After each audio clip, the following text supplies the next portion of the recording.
is breaking news. Governor Cuomo is giving an update on coronavirus in New York. Let's go to that now. And the most crucial thing that happened, the most lasting thing that happened, is what happened in Washington, D.C. We've seen a lot over the past 4 years. I've seen a lot over the past 4 years with this administration. But I would have never imagined anything as horrific as what happened in Washington, D.C. This was not a political rally. This was not democracy in action. This was anarchy. This is an explosion of hate. This is the result of a leader who, for 4 years, actually appealed to the worst in people, appealed to fear and racism and discrimination, appealed to people's fear of different people. This country is made up of different people. That's the founding premise of the country. We're all different. That was how we were formed. That is the American franchise. When you demonize differences, you literally tear the fabric of the nation apart. And that's what this president has done from day one. The old political strategy, divide and conquer, divide white from black, divide Jewish people from non-Jewish people, divide gay people, LGBTQ, from non-LGBTQ, divide old immigrants from new immigrants, divide, divide, divide, divide. That's what he excelled at. He marshaled hate. He marshaled fear. And that's what you saw happen in the Capitol. You look at what these people were celebrating. There was racism. There was anti-Semitism, Camp Auschwitz. How disgusting a statement. 6 million weren't enough. How repugnant and repulsive a statement. Confederate flag. This was the KKK in Charlottesville, who didn't wear a mask because they felt liberated in their hate by President Trump. It's so horrific on so many levels. I was in the federal government for 8 years at a very contentious time. I was there during the Clinton administration, Secretary of Housing and Urban Development. This was during impeachment. This was the Newt Gingrich revolution. This was a really heated political environment. But nothing like this. Nothing like this. Nothing like the vitriol and hate that we saw here. From a security point of view, I'm shocked at what they allowed to happen. I remember walking into a federal building, you had to go through metal detectors, take everything out of your pockets as a cabinet secretary. The security of government, the security of the American government, that is paramount. And international countries and anarchy groups watch this. State of the Union address. Several times, I was the cabinet member who didn't attend the State of the Union. Why? They were so security conscious that they said, well, if everyone is in the state capitol, it's an opportunity for someone to attack. So they had one cabinet member stay out, just in case there was, God forbid, an attack. Look at the level of security and the level of planning. And then they gave me all these briefings and showed me all these national security issues. What happened to the security of the nation's capital? I mean, if you're looking at this, any bunch of thugs, any mob can literally take over the government, which is what they did. The police, what happened? What happened to the security forces? I mean, look at the difference when President Trump wanted to walk across the street to hold the Bible in front of a church for a photo opportunity. He had the Attorney General as the advance man. He had troops. He had tear gas. He had people on horseback clearing the way for a photo opportunity. When there are protests for civil rights with predominantly black and Latino protesters, look at how they acted. And here you had for hours this crowd running rampant. They said to me at the beginning of it, maybe we should send down National Guard. I said, well, by the time we assemble the National Guard and we get them down there would be hours. I'm sure, given the police presence in Washington, D.C., they're going to have thousands of police in a matter of moments. It never happened. It never occurred. How does that happen? And what signal does it send about the vulnerability of this nation? I mean, it is so disturbing on so many levels. I'll tell you the truth. I can't stop thinking about it. This, my friends, is a moment in history. There are moments. What did you do at the time of 9/11?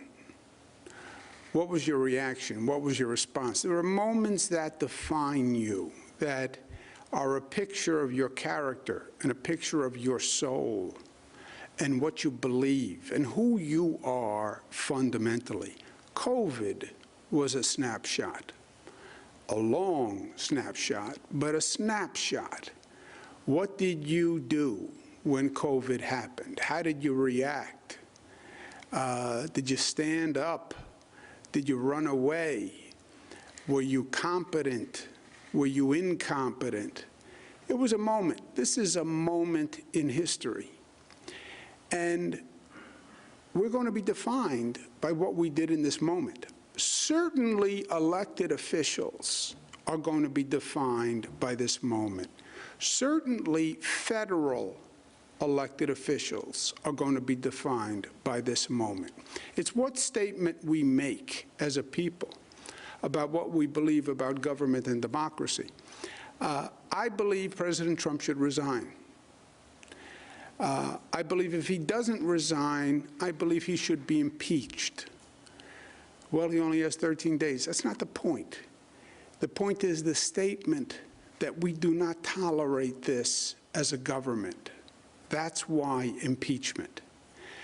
Now, impeachment will bring great anguish to the country. The last thing I want to see, and this nation needs, is another period of division, another period of hyper-political activity.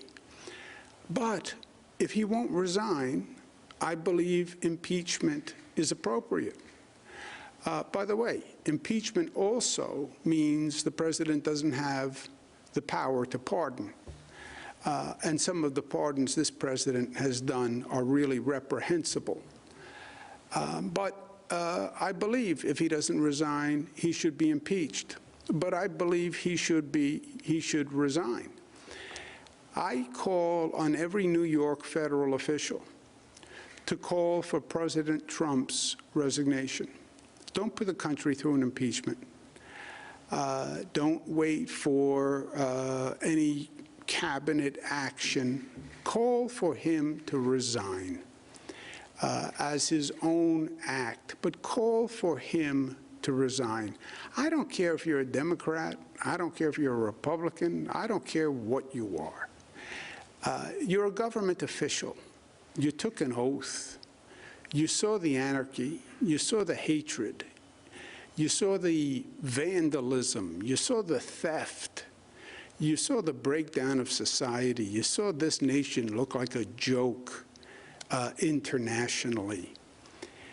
Put your politics aside and do what any reasonable American believes.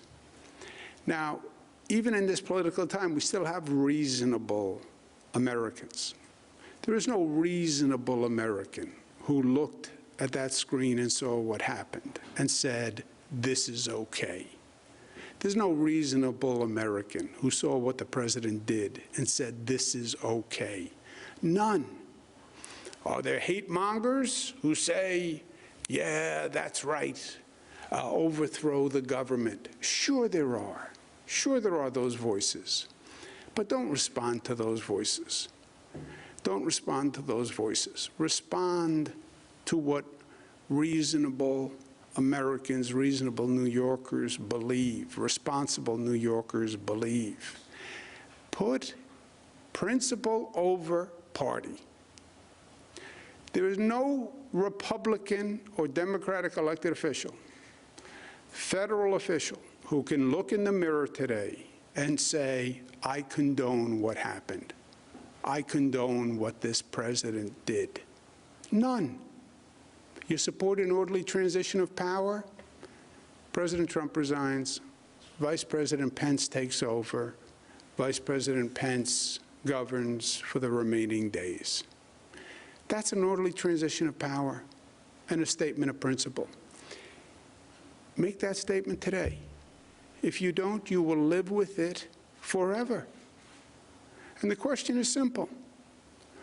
Were you with the mob, or are you with the American people? If you're a New York federal representative, are you with the mob, or are you with New Yorkers? That's what I ask you today. New Yorkers, Democrats and Republicans, they don't support mob rule. They don't support racism. They don't support anti-Semitism. They don't support discrimination. They don't support anarchy. No New Yorker does. And if they do, I don't care if you're a Republican. You don't want to represent those sentiments. You don't. No responsible elected official should. Let our congressional delegation show this country that we still have reasonable leadership and principled leadership, and say, yes, this president should resign. The president should resign. Show that solidarity. Show that, yes, there is some common sense left to government and some decency left in elected officials, despite the crazy political times. And if you don't, you will live with it. You will live with it. The question will always be, what did you do when Washington anarchy descended? What did you do when they were climbing through the windows saying 6 million dead Jewish people wasn't enough? What did you do at that moment? And you'll live with the consequences. The numbers today, statewide positivity without microclusters, 7.49, with microclusters, 7.7, microclusters, 8.3, 243,000 tests, which is a large number of tests, 161 deaths. We remember them in our thoughts and prayers. Statewide hospitalization up 13, discharges down 23, hospital admissions up 18, ICU plus 51, intubations plus 53. We know these numbers. We know what is happening. This was all predictive. It is all predictive. Thanksgiving, holidays, socialization, holiday spread, the number goes up. We've said that since before Thanksgiving. And we said celebrate smart, stop the spread, social gatherings, the infection rate went up. You look across the state, Finger Lakes still highest percent of people hospitalized. Positivity rate, still the Finger Lakes, Mohawk Valley, Capital Region. Still makes the point, it depends on your behavior, your belief in your community. It is community spread. How do you resolve community spread? The community acts differently. That's the simple truism here. New York City, Bronx is now spiking. Manhattan 4.4, Staten Island 7.8, Brooklyn 6.7, Queens 7.4. We are in a foot race. What's the foot race? How fast the infection rate goes up, how fast the vaccination rate goes up, and who wins. That's the whole predictive equation going forward. How fast does infection rate go up? How fast does the vaccination rate go up? I am telling you, we are in a danger zone. The infection rate is going up quickly. The faster the infection rate goes up, the faster the hospitalization rate goes up. The hospitalization rate goes up, the hospitals reach capacity. Hospitals reach capacity, economy shuts down. That is what happens. Add to that foot race a new factor, the UK strain. The UK strain is here. 1 case in New York, 2 cases in Connecticut, 1 case in Pennsylvania, 26 in California. This is one nation. People get on a plane, they travel. It's here. It's here and it's spreading. This infection rate is frightening. I've spoken to global experts, UK experts. This is the Usain Bolt of infection rates. Usain Bolt was a phenomenal sprinter, holds records. That's what the UK strain is. It took over the UK in 3 weeks. In 3 weeks. The strain is so powerful, it overtakes the original strain. So in the foot race, between the infection rate and the vaccine, you just add Usain Bolt on the side of the infection rate. On the vaccine rate, New York receives 300,000 doses per week, okay, from the federal government. That's the entire dosage amount that we receive. You have to vaccinate 70 to 90% to achieve herd immunity. We have 20 million people. That means we have to do 14 million vaccinations at the low level of the herd immunity, 70%. That's 14 million. How long does it take you to do 14 million vaccines? If you get them in the arms, as soon as you get them, if you're getting 300,000 per week, 47 weeks. 47 weeks. You know what that means? We lose the foot race. That means hospitals are overwhelmed. We don't win that race. Hospitals, we will close when you're 21 days of 15% capacity. You see the hospital capacity reducing across the state. We've done everything we can to increase capacity. Adding 50% hospital beds, we're balancing patient load, we're finding additional staff. So we've increased capacity, and we're still climbing. If the hospital capacity continues to climb, we are going to close regions. And you can see where we are. We're 22% in the capital region.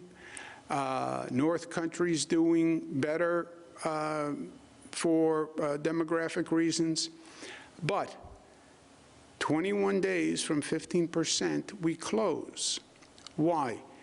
Because we then have 21 days to try to come up with alternative accommodations for hospitals, and hopefully 21 days of a closed economy will slow the spread somewhat. It won't slow the spread entirely. This is not like the spring, because this spread is more in social gatherings. And many of the economies are partially closed.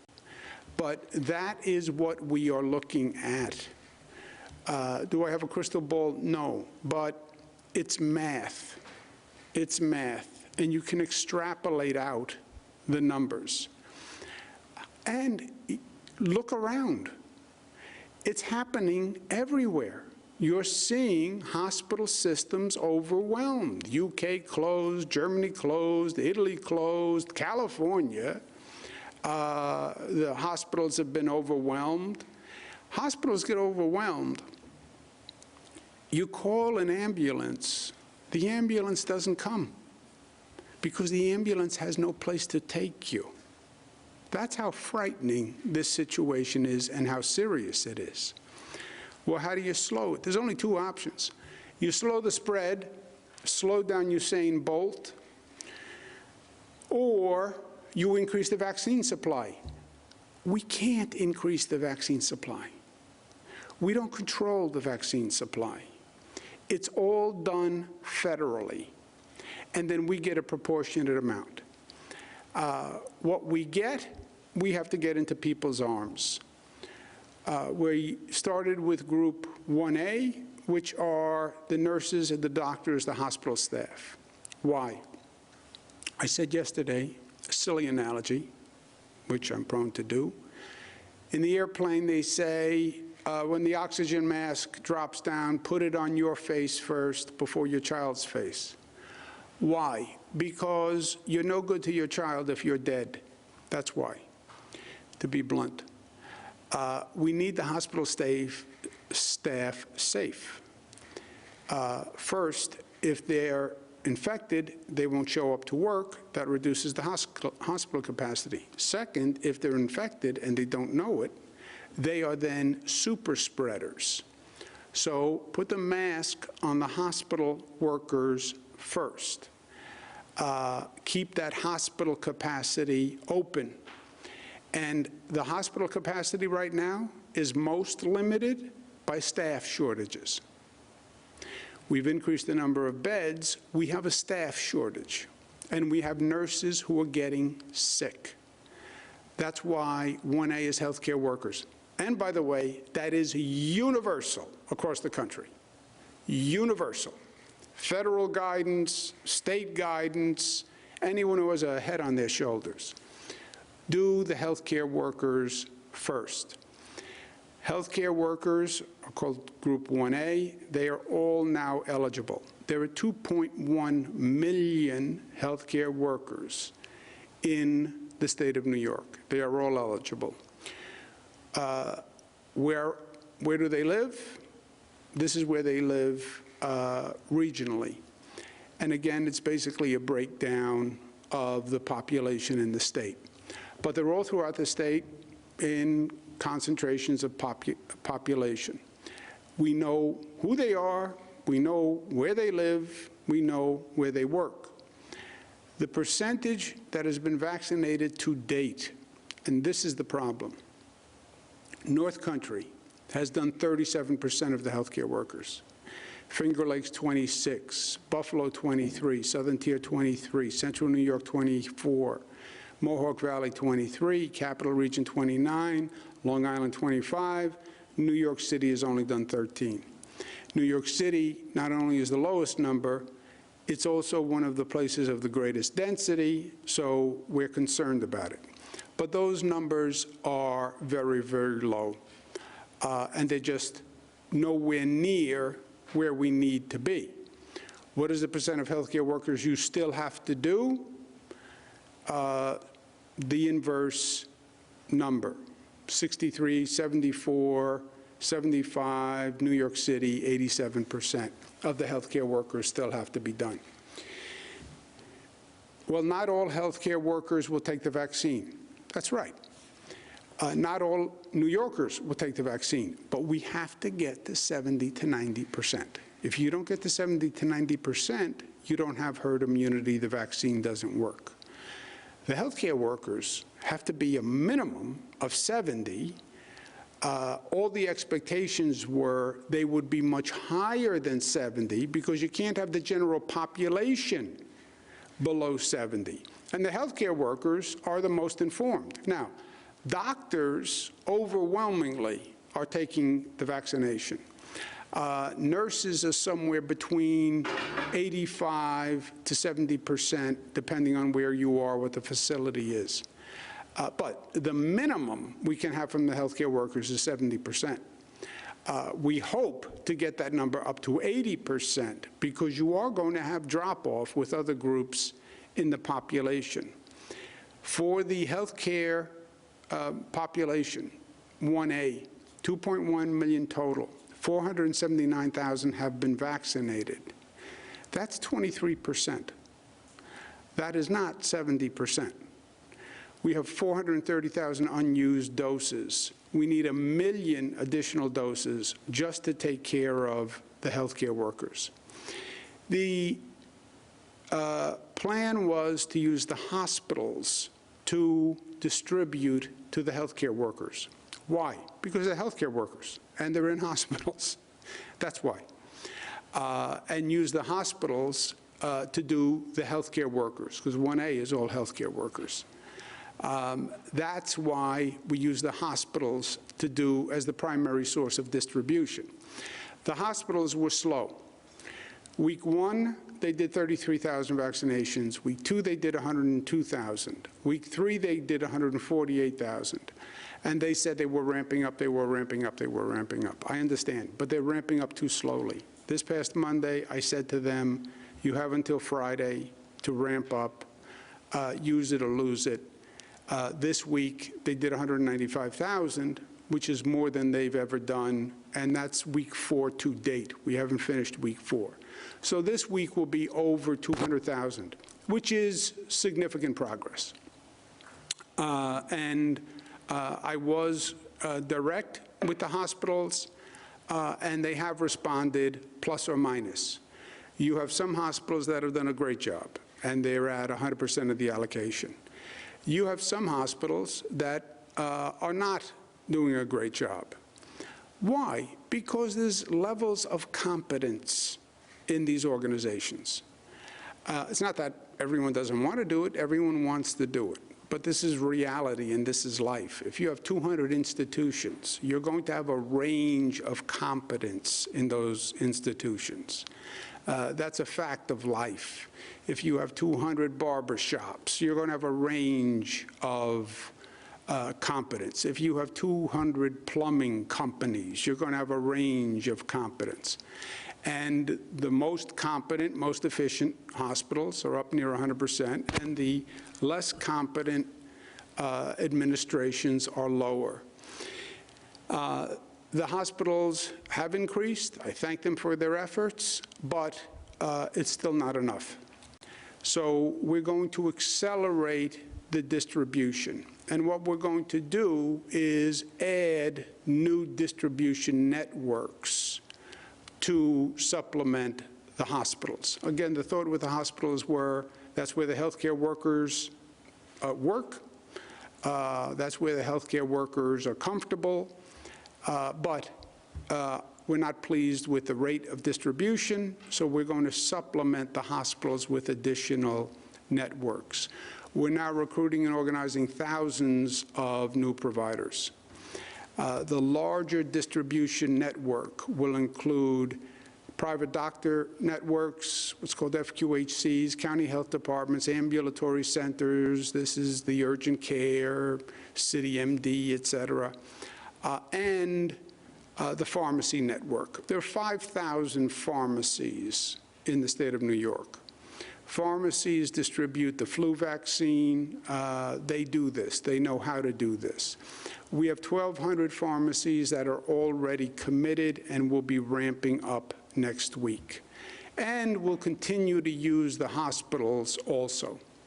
But we're going to bring in a much larger distribution network to do this. 500 pharmacies will come online next week, and we'll have hundreds of additional distributors coming on next week. On Monday, they will begin accepting reservations for vaccinations. I'll discuss in a moment. This is a very large group of people, and it can't just be show up at the pharmacy. It's going to be much the way it was with COVID testing. Go to a website, find out the location nearest you, make a reservation, and that will happen on Monday. The network will distribute to 1A and 1B. The new providers must prioritize their healthcare staff. Why? The same reason 1A is a priority. We don't want a nurse who is COVID positive treating 100 patients a day. Healthcare workers can be super spreaders. So the new providers, pharmacists, vaccinators, et cetera, get your people vaccinated first. Hospitals continue to prioritize the unvaccinated 1A, because again, we have to get those healthcare workers up to at least 70%. So keep them as a priority. The large union groups that have the ability, I'm asking them to attempt to organize their own administration of the vaccine. Many of the police departments I've spoken with, they have EMS, they have EMT, they have medical offices. They can administer literally their own vaccine. Fire departments, the same thing. They have EMS, they have EMT. Many county health departments can administer for their police, volunteer fire, et cetera. So whenever we can get a large group to have an alternative distribution, that's good, because it relieves pressure on the remaining distribution network. Transit workers we're speaking with, if you have a provider network that you work with, which many large unions do, then let that network do the vaccinations, teachers union, et cetera. So wherever possible, we want to get those distribution mechanisms segregated. The local health department, in those cases, will give the police, the fire, the teachers, correction officers an allocation on a weekly basis. And then, to the extent they can take care of themselves, fine. If they can't, fine, we'll take care of them in the larger network. But to the extent we get groups to organize their own distribution, that will free up the distribution mechanism to focus on the largest group in 1B is 75 plus New Yorkers, 75 years old and older. This is the group that is most at risk. This is the group with the highest death rate. This is by far the largest group in 1B, are New Yorkers who are 75 years old. And these are people who have been hyper cautious now for many, many months. And they've been in their apartment, they've been in their home, they haven't seen their family, they're afraid to go out, they're afraid to get COVID. This is the group that desperately needs the vaccine. Department of Health is going to hold a webinar on Monday for all the new providers and people who want to participate. Again, there are 5,000 pharmacies. We want to make sure they all understand the rules of how to participate. There are hundreds and hundreds of doctor networks that will qualify. We want to make sure they all get signed up and they know the rules. All the county health departments and the unions who are thinking of doing administration themselves. The webinar will be for you, and that will be on Monday. 1B is a very large group, 3.2 million New Yorkers in 1B. 1B, 870,000 teachers, 200,000 police and firefighters, 100,000 public safety workers, correction officers, et cetera, 100,000 public transit workers, 1.4 million 75-year-olds. That's why, to the extent we can get those public employee groups to manage their own vaccine, allows us to focus on the 1.4 million 75-year-olds. And again, that's by far the largest group. And those are people who desperately need it.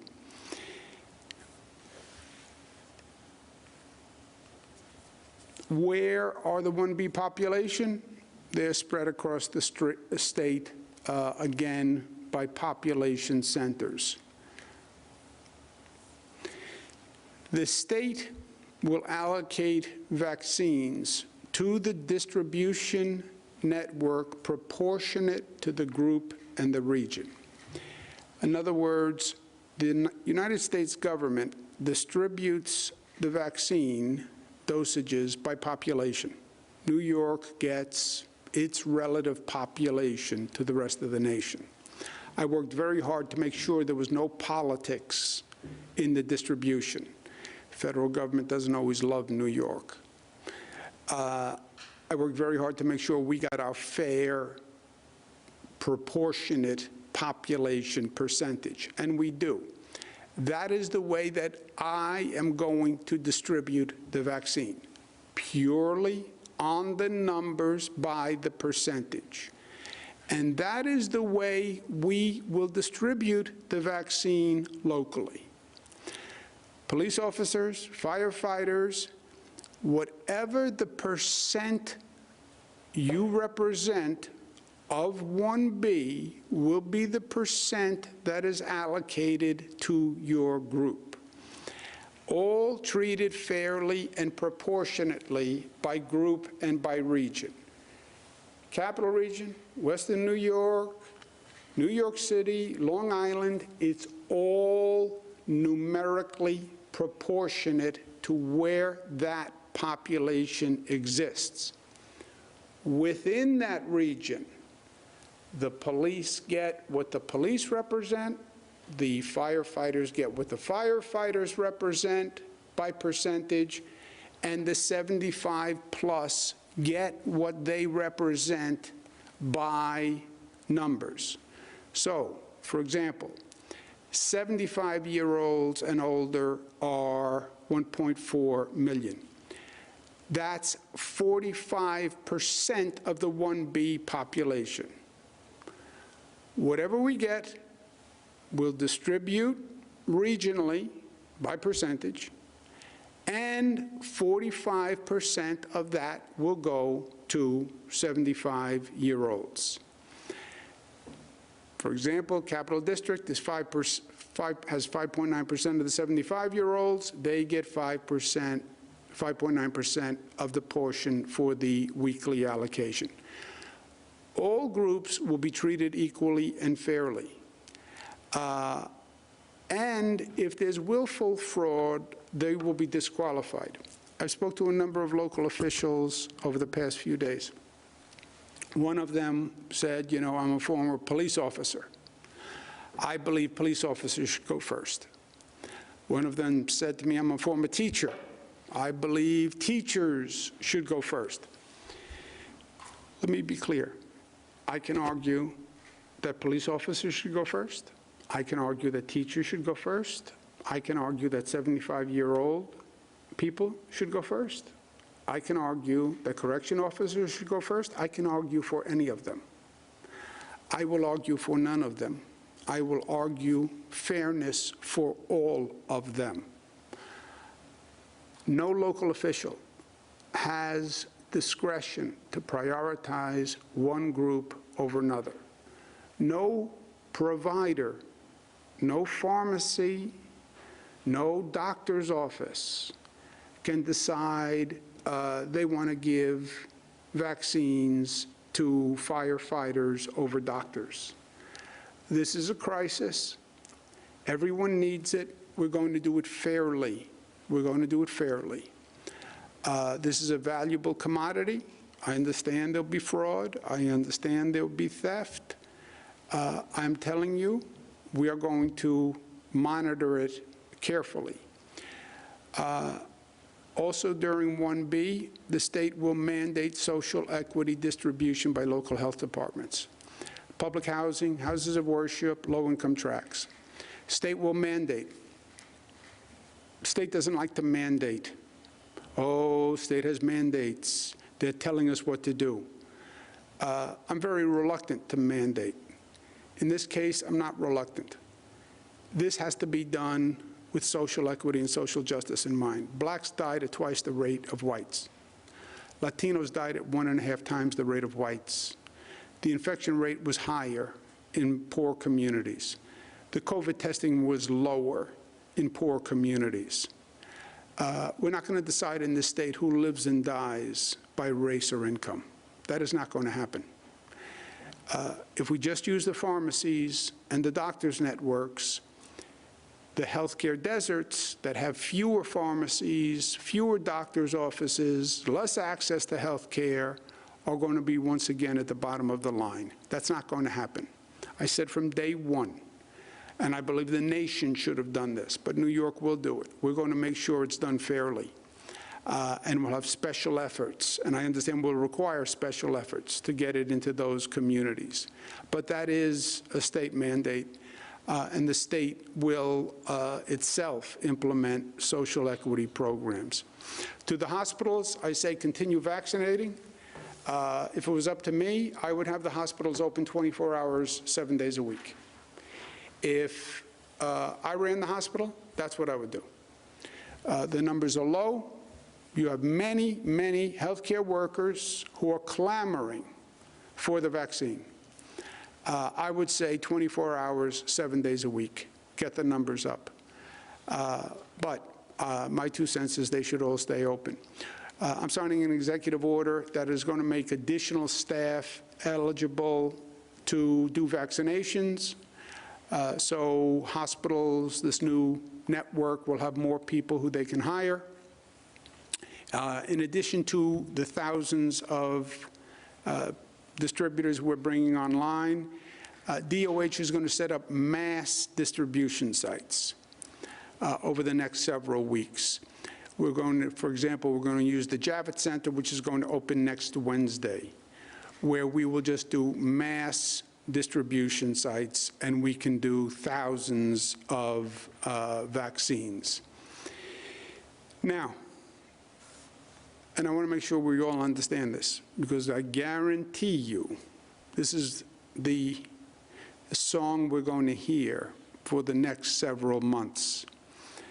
Our distribution network will far outpace our supply. Our supply is the problem. Here's the reality, dose of reality. It's a good line. To finish 1A, we need 1 million doses. 1B, we need 3.2 million doses. Put 1A and 1B together, you need 4.2 million doses. We get 300,000 doses per week. At this rate, it will take us 14 weeks to do 1A and 1B. 14 weeks. 14 weeks is an eternity of time. But it will take 14 weeks to do 1A and 1B. 14 weeks, that's April 16th before we get through 1A and 1B, which is just the healthcare workers, the public employees, high risk, and 75 plus, okay? 75 plus leaves a lot of members of the general public out. But even if you're 75 plus, it's 14 weeks. before we can get through the entire population. And again, 75 plus, that's 1.4 million people. It's the largest single group. So when you're talking about 14 weeks, we're talking about more of a scheduling and a planning operation than anything else.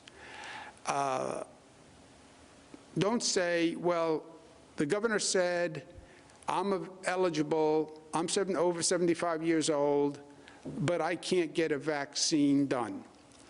It's going to take 14 weeks to get all 75-year-old people done. We'll start to identify pharmacies next Monday. You'll call the pharmacy will give you an appointment. Don't be surprised if the appointment is 3 months from today. That is the necessity by the supply we receive. We'll get more drugs. I can't. If I would, I could. Pfizer, Moderna, hopefully the supply increases. President-elect Joe Biden is making some moves that I think are very smart. I'm working with his team on moving supply as quickly as possible. Maybe Johnson & Johnson comes online, maybe AstraZeneca, maybe the supply goes up. But we can only distribute what we receive. And 14 weeks is a long time. I'm going to put a new unofficial rule in effect, which is Matilda's rule. Matilda is my mother. My mother is 75 plus. Barely 75 plus. I know what's going to happen. My mother wants the vaccine. My sisters call regularly and say, when can mom get a vaccine? They're now going to hear, oh, mom is eligible for the vaccine. Yes. That doesn't mean, mom, that you can get the vaccine tomorrow. Monday you can make a reservation, but it's going to take 14 weeks. My mother is very sweet, and my mother's a very loving person. But my mother also has a stern side. So I just want to be clear with my mother, and with everybody's mother, and with everybody's father, and with everybody's grandfather. We're talking about 14 weeks until the federal supply is increased. So let's calibrate our expectations. This is about planning, and this is about scheduling. To the local teachers, et cetera, plan on 1/14 of your allocation per week. I would suggest you then schedule and prioritize within your group who should go first. Teachers, and I leave it to you, teachers who are in the classroom go first. Teachers who are older go first. You know, I leave that to the union. Police, who goes first? You'll be receiving roughly 1/14 of your total allocation per month. Same thing with transit workers, et cetera. This is going to be more of a planning tool than anything else. Federal government increases, knock Formica, they do. As soon as we get an increase, we'll increase the supply. It's very simple. But the one refrain, which everyone will say, is, I need more. Every local health department is going to say, I need more. Every police department needs more. Every 75 plus needs more. Everyone is going to say, I need more. And they're all going to be right. We are rationing a scarce commodity that we don't control. It's from the federal government. And by the first person to say, I need more, is me. I've signed numerous letters to the federal government saying, I need more. I believe the federal government should be releasing the second dosages now, rather than holding the second Pfizer dosages. I think they should be expediting the approvals of the other vaccines. I need more. So before a reporter asks me next week, Well, I was speaking to the local health department, and they say they need more. Let me preempt that. I need more. 300,000 just for 1A and 1B is 14 weeks. Somebody like myself, I'm not even in the planning stage right now. That's the reality. So let's prioritize and quickly use what we can. We have many distributor options. The slow distributors of the vaccine will not be used from the program. If we have a slow distributor, we'll just move on to a faster distributor because we want needles in arms. A couple of other points. On Monday, we're going to have the State of the State.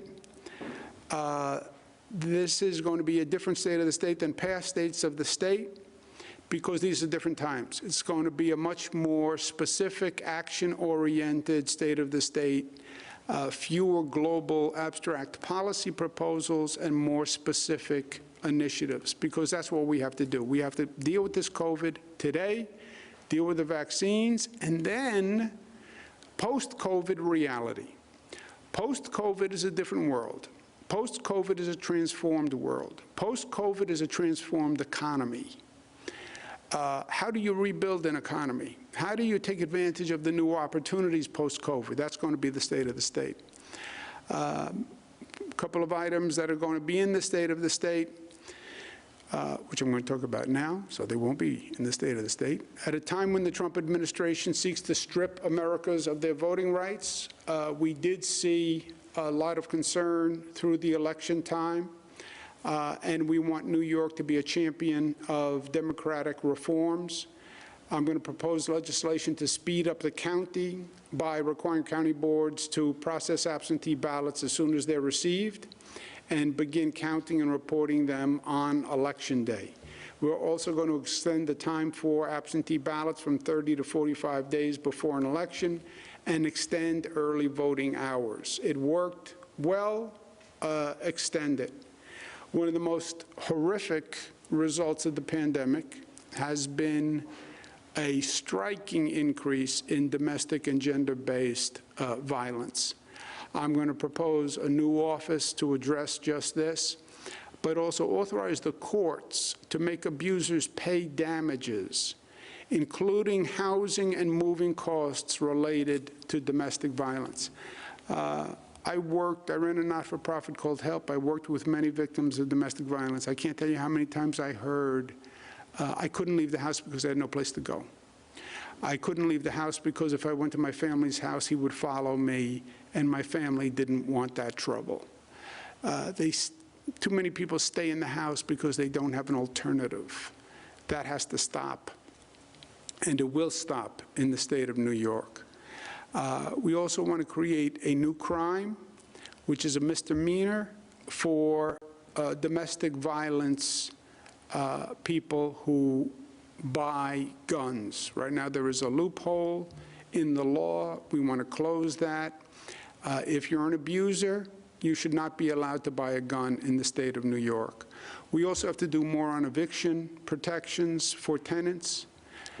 We've made great strides in New York, but we need to do more. We have to advance legislation, and I will, that places a statewide moratorium on commercial evictions until May 1. You have a lot of small businesses that can't pay the rent and are getting evicted. And we should have in law that you can't evict those small businesses until May 1. Also, I'm proposing a law that says no penalties for late or missed rent payments during the pandemic through May 1. In other words, when a tenant gets a bill for back rent, it can't then have all these penalties and late fees and charges that make payment of the past rent even more onerous. And then on the good news side of things, Pier 76 on the west side of Manhattan, which is just a phenomenally amazing site. You know, if you can just imagine this, that's the Hudson River. and that is the west side. And this is a pier that just goes out into the Hudson River. It has been used as a tow pound for many, many years. City of New York said 20 years ago that they would stop using it as a tow pound because it's just a phenomenal piece of real estate. Last year, the legislature passed a law saying that the NYPD had to vacate by this January 1 and penalizing the NYPD if they didn't, $12 million penalty. That piece of real estate will then be transferred to the state. The state will transfer it to the Hudson River Park Trust, and it will be a public space. And we're going to put out proposals for designs that are going to start this month. But this is going to be a magnificent asset to the west side. And especially during these tough times and tough days, a beautiful open public space that will just be a great place to take in New York. I think it'll be a visitor attraction. Long-term, the Hudson River Park Trust will decide what the use of it is. But in the interim, we'll make it a great public space, and I'm very excited about that. I want to thank the people who worked on this for a long time.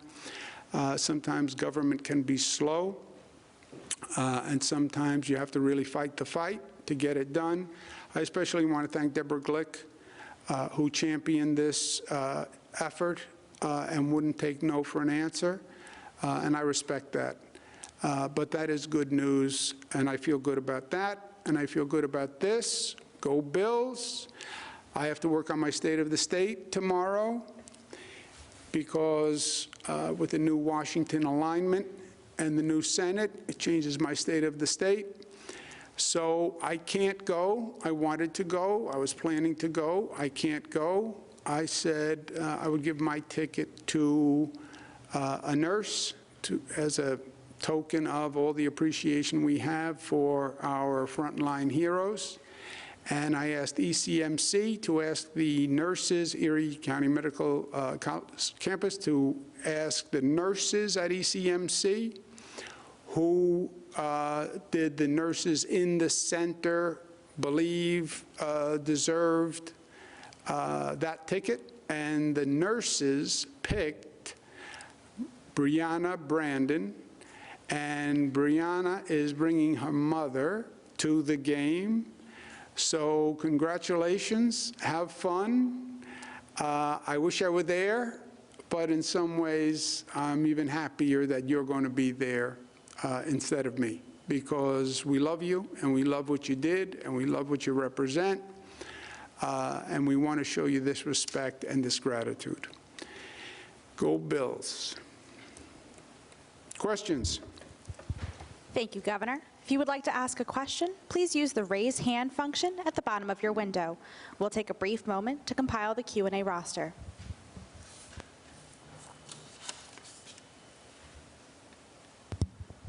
Governor, you now have Jeff Cole from WWNY. Jeff, your line is now open. Please unmute your microphone. Good afternoon, Governor. How are you? How are we doing, Jeff?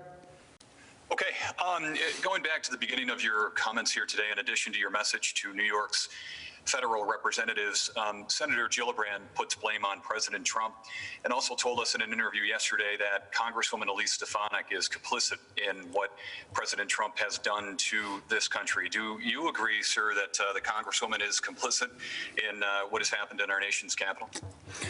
Well, we'll make it simple, Jeff. I asked them. I asked the federal representatives today if they're complicit. And I'll tell you, it's a yes or a no. And the question is, if you don't support who he is and what he did and what happened, ask him to resign. And if you don't ask him to resign, you're complicit. It's that simple. You know, complicit, what does complicit mean? And you know, politicians, they're very good at mincing words, right? I like to be more direct. Are you complicit? I don't know. What do you mean by complicit? Do you believe the president should resign? I do. I believe he should resign. If he doesn't resign, I believe he should be impeached. I believe impeachment will be bad for the country. So I believe he should resign. Congresswoman Stefanik, do you believe he should resign? Yes or no?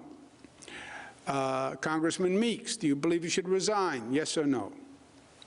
That's how I pose the question. If they say, I don't think he should resign, yeah, then you're complicit, you're part of it, you condoned it, you're with the mob.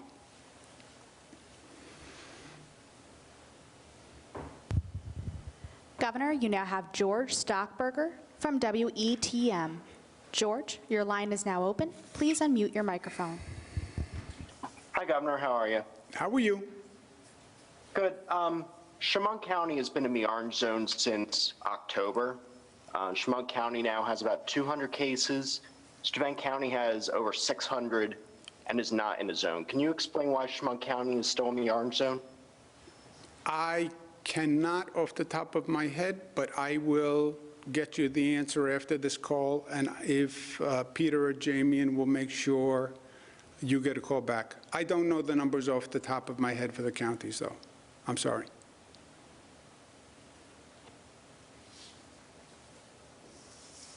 Next question, operator. Governor, you now have Jeff Kulikowski from WSYR. Jeff, your line is now open. Please unmute your microphone. Hi, Governor. How are we doing, Hi, Jeff? Governor. How are you? This stuff. Good, good. Go Bills, right? All right, hold on. Let's stay on that for a second. Okay. Okay, here we go. Go Bills. We're doing the Bills as a pilot, right? And I'm going to talk about this in the state of the state. But testing people before an activity, if you test negative, then you can go into the Bills game. But if you test negative, you could go into a restaurant. If you test negative, you could go into a theater. If you test negative, you could go into a commercial office building, right? We start with the Bills, 7,000 people. Oh, you can't test 7,000 people. All right, let's see if we can. Anyway, we have tested 7,000 people going into the Bills game. I just got the numbers.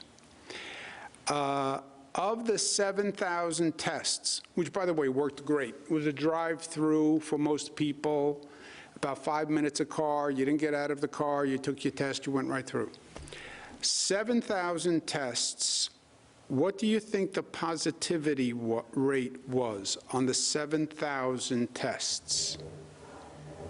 Go ahead. I'll give you an over or under. What do you think, Jeff, was the positivity rate? It's an unfair question. I'm going to say below 1%. What would you say? Below 1%. 1.9%. Very close. But that is remarkably low. Remarkably low as a random test. I don't know what it says. So maybe it's self-selecting with Bills fans, but it's a 1.9% positivity, and we already did 7,000 tests before the game. Okay, but that wasn't your question. What was your question? Well, I know we're not there yet, but the Syracuse Mayor Ben Walsh, with the support of the Onondaga County Executive, have written you to ask for the city of Syracuse to be taken out of an orange zone and instead put the entire county into a yellow zone. Is that something you would consider, so that there are still some restrictions, but it does give some of those restaurants in the orange zone an opportunity to at least have a few people and keep the people that are going from the city literally over a geographic line into restaurants that fall in no zone? Yeah, that is the problem with the whole zone concept. It's geographic, and people drive outside the zone. I have a great deal of respect for the mayor, and I have a great deal of respect for the county executive. We've done a lot of good things together, and they're good colleagues. As soon as I get the letter, I will look at it, and I will talk to them. Thank you, Jeff. Next question, operator. Governor, you now have Morgan McKay from Spectrum News. Morgan, your line is now open. Please unmute your microphone. Hello, Governor. How are you? How are you, Morgan? You have to speak up a little bit. Thank you. So I was wondering, exactly when will vaccines start for phase 1B? I know you're saying that they can start scheduling next week, but I'm wondering exactly when that will start. And also just with President-elect Joe Biden saying that he could possibly start releasing more vaccines once he becomes in office, just kind of your thoughts there as well. Okay. The 1A, 1B, on Monday, you can start to schedule appointments. Pharmacies will start coming online some Monday, more on Wednesday. We'll start opening the providers. We're going to have thousands of providers coming online next week. Monday basically is when the registration website will open to make an appointment. We're talking about 4 million people, right? And even though there are thousands of centers, you don't want to have 4 million people descending on any center, and we want to do it by reservation. So on Monday, we will open up a website that will tell you, here are the pharmacies in your area, here are the doctor networks in your area, here's the mass distribution site in your area, call your Walgreens on Main Street and make an appointment. That's on Monday for 1A, 1B. To the extent, hold it, second point. The Walgreens, the distribution sites that are open, they need to first prioritize their own healthcare workers, because we don't want a COVID-positive pharmacist. We don't want a COVID-positive nurse who then does 50 vaccines in a day and then infects 50 people, right? So they will be doing their healthcare workers first. But on Monday, 1A, 1B will basically be able to make a reservation. Some doctors' networks and pharmacists and mass vaccination sites may say, come in Wednesday, come in Thursday, come in Friday. It depends. Hospitals, we still want to continue prioritizing the healthcare workers. The healthcare workers are far from done. And I am deluged with calls from healthcare workers saying their hospital hasn't made the vaccine available. So I'm asking the hospitals, if I had the power, I would order them to stay open 7 days a week, 24 hours a day. I'll tell you the truth. But the hospitals have to continue to focus on the healthcare workers. On Monday, 1A and 1B will be open for the entire network, primarily by appointments. Hospitals can open 1A, 1B, but prioritize healthcare workers. Because, as I said, this is all about keeping the hospitals open. And I'm tired of people talking about we honor our frontline heroes, the nurses and the doctors. That's nice. Rhetoric is nice. Cards are nice. They want vaccines. And you want them vaccinated, because you don't want to go before a nurse to get a vaccine who's COVID positive. And you don't want to see a hospital closed down because they can't get nurses because the nurses are sick, especially in this situation. So hospitals are part of the network. They prioritize healthcare workers, but they can also do 1B. Pharmacies are part of the network. They're going to be ultimately 5,000 pharmacies, but we want them to do their healthcare workers first, so they're not spreading the infection. Doctors' offices, same thing. Do your nurses, do your doctors first. and community-based centers, same thing. Vaccinate your healthcare workers so you're not spreading. As I said ad nauseum, the universe of 1A, 1B is 4 million people. At 300,000 dosages per week, that takes 14 weeks. Calibrate that, please, because that means a police union doesn't get enough vaccination for 14 weeks. A teacher's school district does not get enough vaccination for 14 weeks. 75-year-olds will not be able to get a vaccine up to 14 weeks. And the disconnect is going to be, the governor said, Monday I could call for a reservation. Yes, but it's going to be 14 weeks, which is an incredible amount of time. I use my mother as an example. I'm telling you the conversation I'm going to have with my mother. She's going to say, I called for an appointment, and they said they don't have an opening for 3 months. And she's not going to be happy with me. And I'm going to say, yeah, but I told you that. And the conversation will go downhill from there. Please calibrate that. We are dependent on the supply. I work closely with the Biden administration. They are working on accelerating the supply. That is great news. And the more we get, the more we transfer. And the more we transfer, then the faster that would be. So if we go from 300 to 400, it goes from 14 weeks to 10 weeks, or whatever the math is. But it's pure math as far as we're concerned. And as fast as the feds can regulate it, the better. I want to double down on the caution that the providers must follow the rules. You cannot show favoritism one group to the other. And you can't give the vaccine to people who are not eligible for the vaccine. I don't care if the person thinks they're a big shot.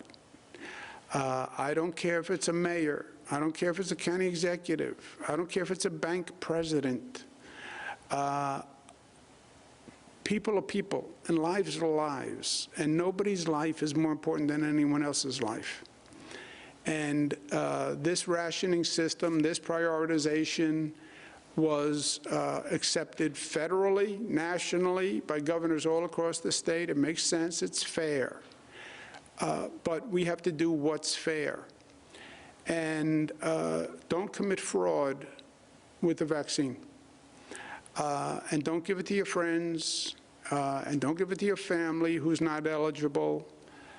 Follow the law. And it is the law. And if you don't follow the law, we're going to enforce the law.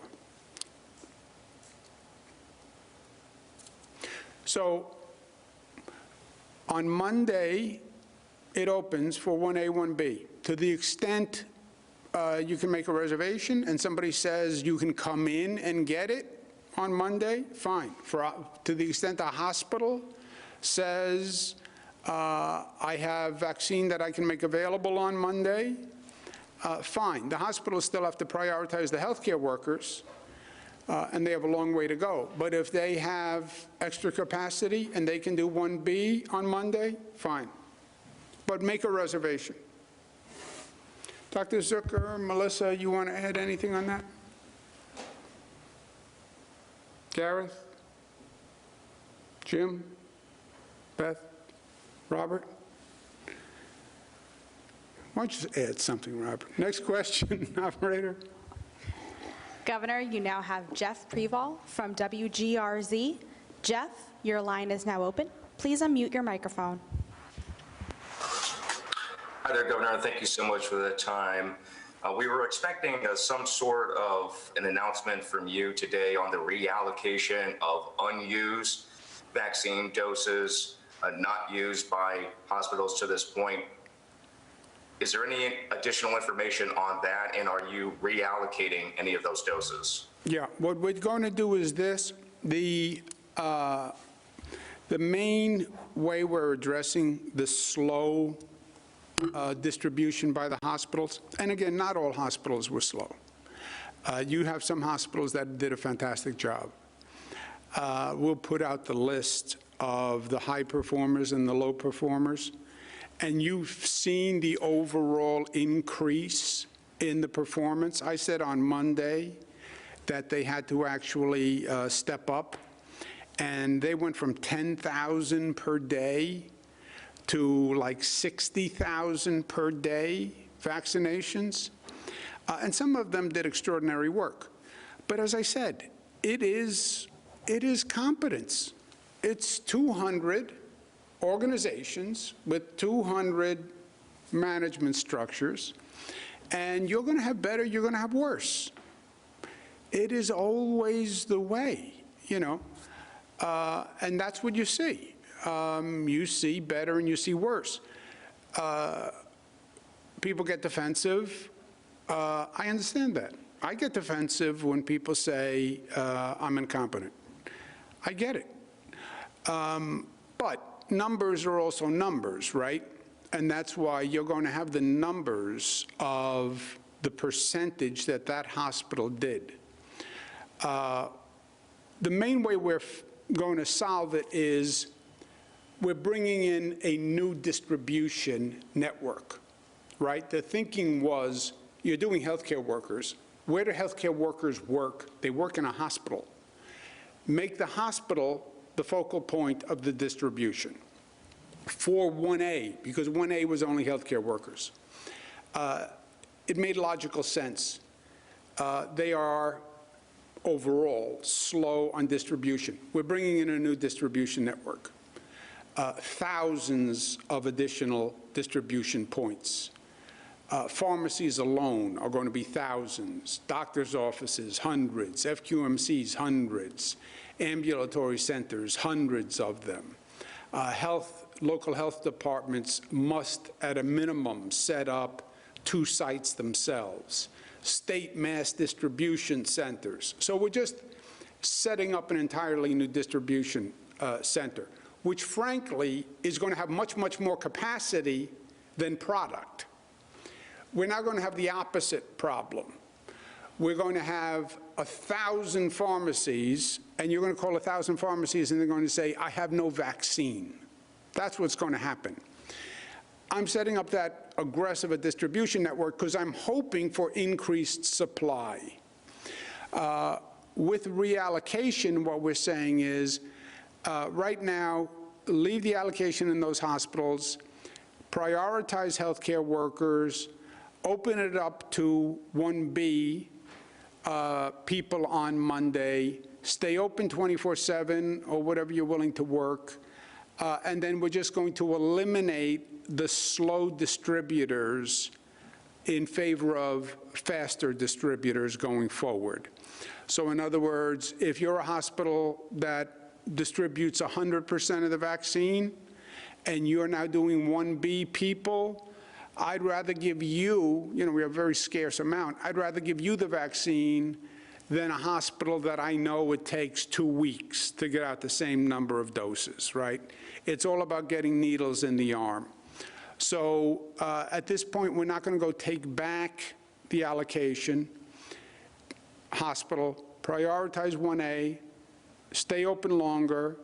You can give it to 1B, but the slow performers just are not going to get additional allocations.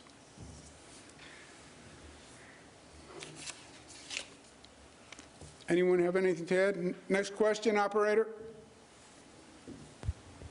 Governor, you now have Keisha Kluge from Bloomberg.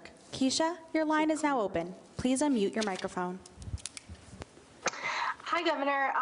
Just was curious, two questions. First, do you have the total number of people vaccinated in the state?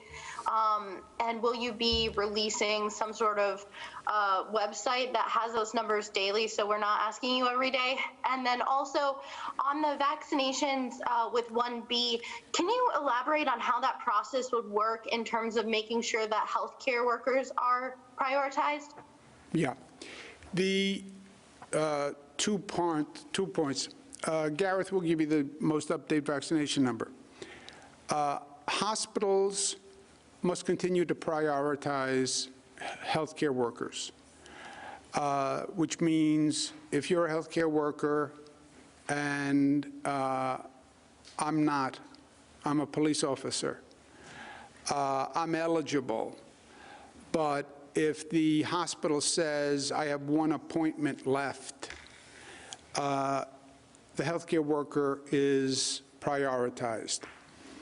Hospitals must continue to prioritize healthcare workers because we must get those people prioritized. On the rest of the distribution network, they all must do their healthcare workers first.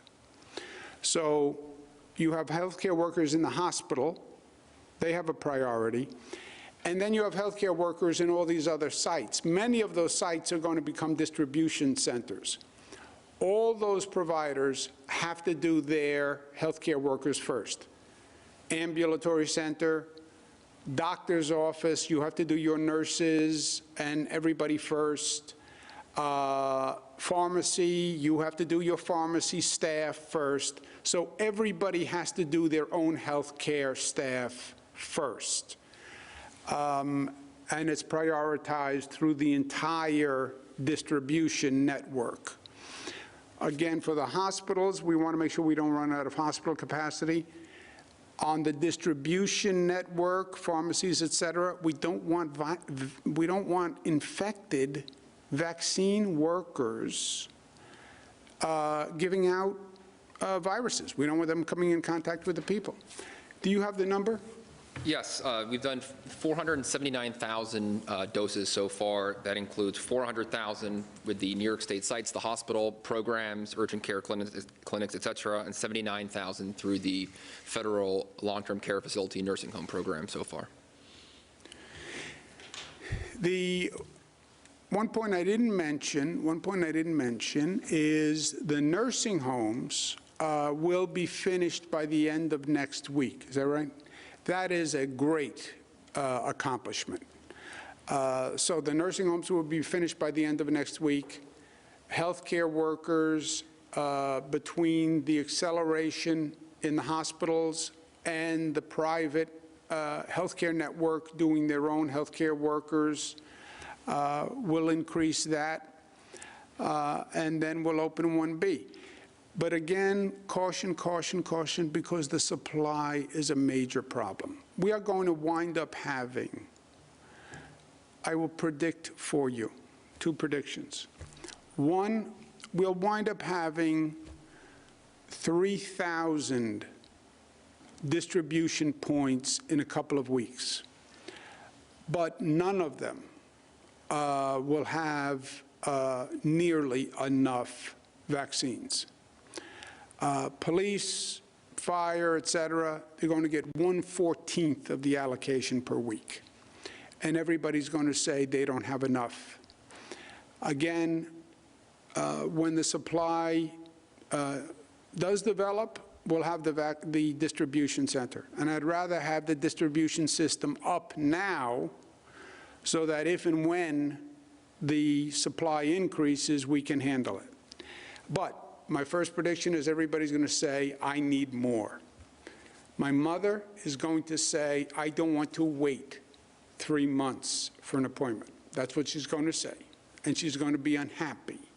And she's going to think that she should go first because she is 75 plus, and she's going to be unhappy. And that's going to be the way it is. Second prediction, bills win.